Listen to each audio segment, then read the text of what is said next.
Okay. What's up, everybody? Happy Thursday to you.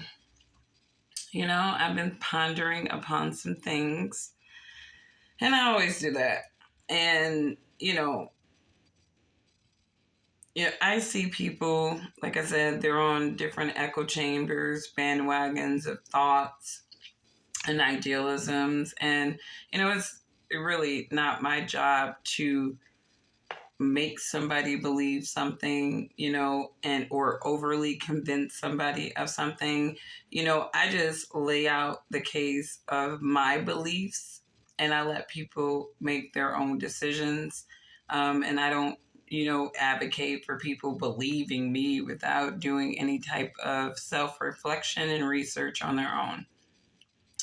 With that being said, I am a believer in God's kingdom.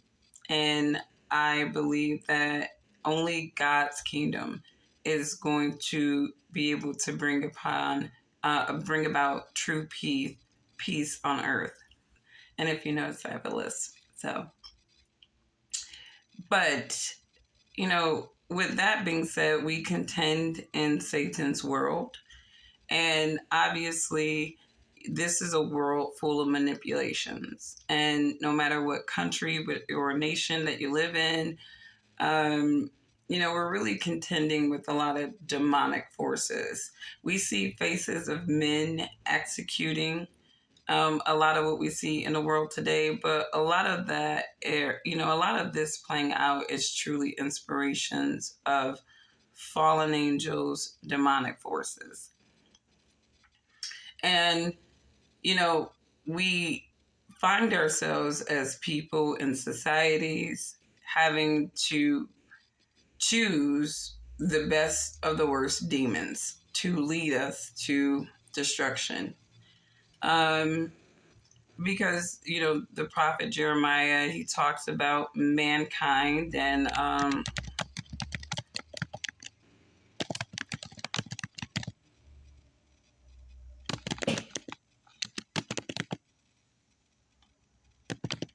let's see, I'm trying to find that scripture. It used to be at the top of my head. But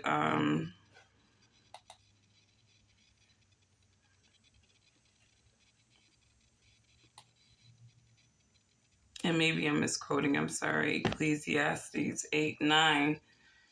Where it just talks about how man can only lead man to his own injury, to his own downfall, right? And that's really because we're contending with, the inclinations, the wills, the desires, the motivations of other imperfect men. And, when you have people who are not governed by a higher order of consciousness, and that can only come from truly divine order, not anything of Satan's world. When you have people who are not running on that, you are really, dealing with, imperfect outcomes all the times.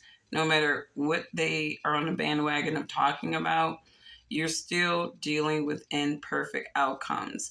And I know a lot of people are committed to ignorance to the extent where they're like, you need to pick a side, you need to do this, you need to do this. The pendulum's always swinging. But I think when people kind of see how the pendulums have swung back and forth, just throughout the last 4 decades, I think a lot of people can see that no matter which way it has swung, the outcome for the United States specifically, has, or in the citizens of the United States, has not been good. And people can argue all kinds of ways about that. And they can also argue the level of greatness of this nation. But nevertheless, here we are in this political cycle, and we do have to contend with the population having to choose the best of the worst candidate. And that's just what it is. People are passionately ignorant about their candidate, and they all have a reason why. But at the end of the day, we, Americans contend with selecting the best of the worst propped person or person who has ambitions beyond anybody in this nation. But if I'm looking at the best of the worst candidates and the best of the worst tickets right now, I would say that Donald Trump and JD Vance are the best of the worst right now. Because the bigger part about Tim Walz, and I think that every parent who, especially since 2020, should be conscious of this, how they've been infiltrating the school systems with a lot of, socially manipulating ideal things, confusing things, and they're creeping them into the curriculum in various colorful ways and trying to make certain alternative lifestyles appealing to children. And consequently, there are a lot of states that, alongside of this indoctrination, they are promoting laws that sort of give children more rights of autonomy early to make decisions about their body, and their identity, right? It's amazing that you can't give a child, certain things. Kids can't take drugs, they can't drink alcohol, but yet some of these democratic states believe that they can make the executive decision to completely modify their physical appearance. And in many states, their mental state, because they have to take a lot of, drugs foreign to the body to achieve whatever idealism of themselves that they have either been groomed into believing they should have about themselves. And Kamala Harris's VP, Tim Walz, is a huge red flag, and he should be a huge red flag to any normal parent who do not want their kids to be indoctrinated with these alternative lifestyles, nor do they want laws robbing them of their rights to the children that they created. And people like Tim Walz, they are, to me, borderline. They have radical policies that really strip the rights of parents. And I think people should be very conscious of things like this as they're trying to, sell, oh, we don't want Donald Trump, he's a criminal, he's a felon. It's like, but this guy is not talking about robbing parents' rights, right? He's not talking about allowing biological men to participate in women's sports, right? He's not looking at faith-based people as threatening individuals with extreme dogma, right? And I question individuals like Kamala Harris, right?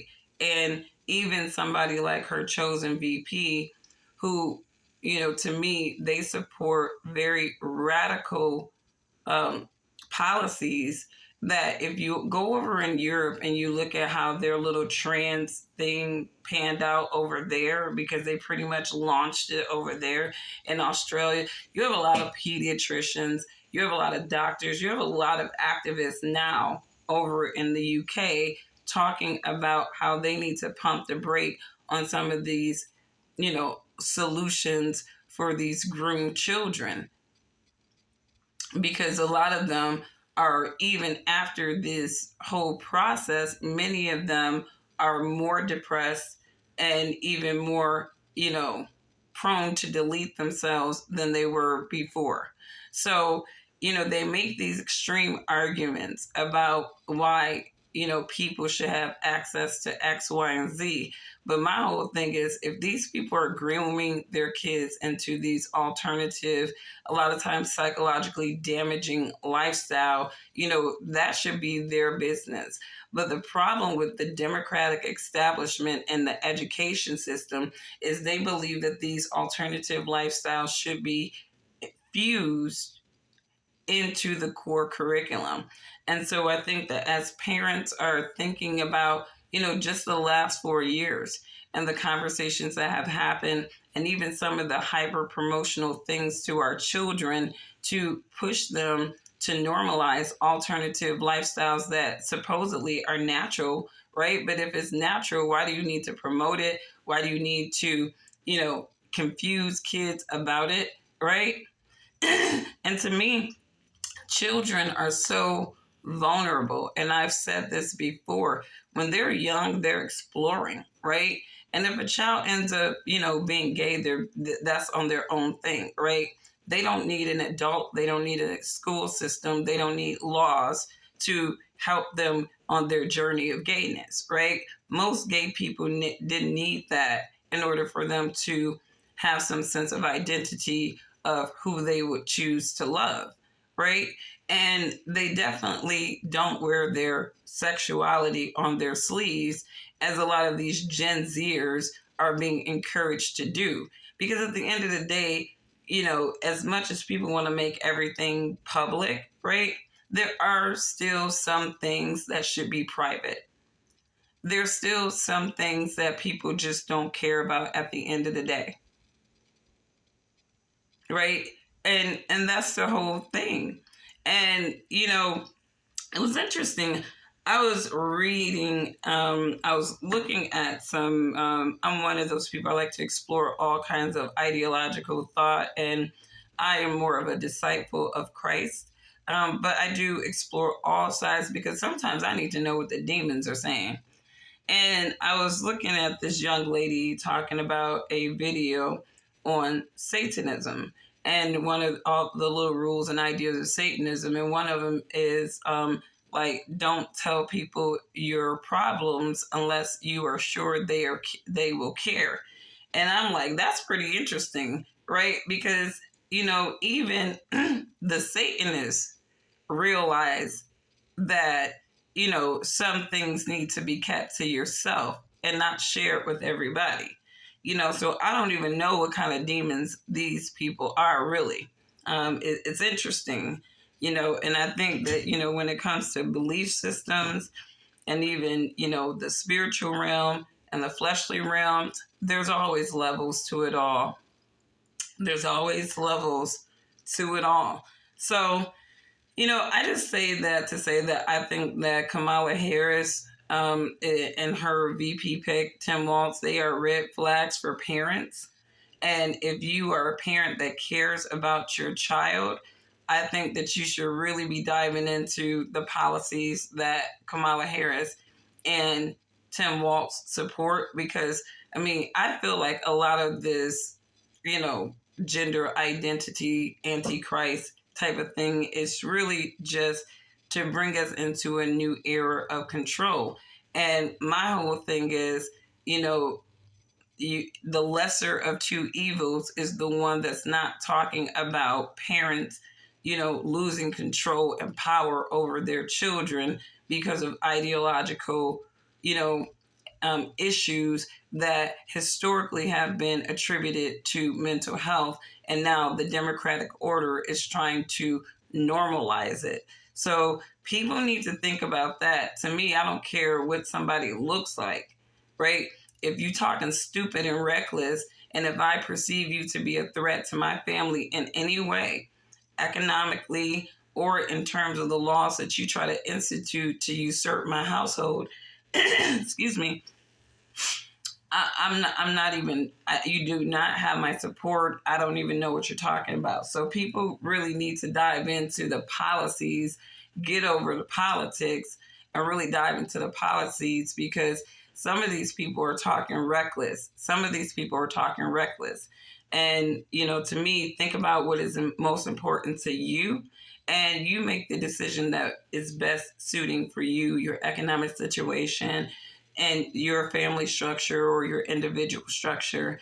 So that's all I got for you guys for today. If anything else pop on my radar, I will give you another video. But, I am just diving into some of the belief systems and the policies of these people. And I think that's very valuable for people to do at this time. So have a good day. And if you like this content, feel free to hit that like button and subscribe. Bye.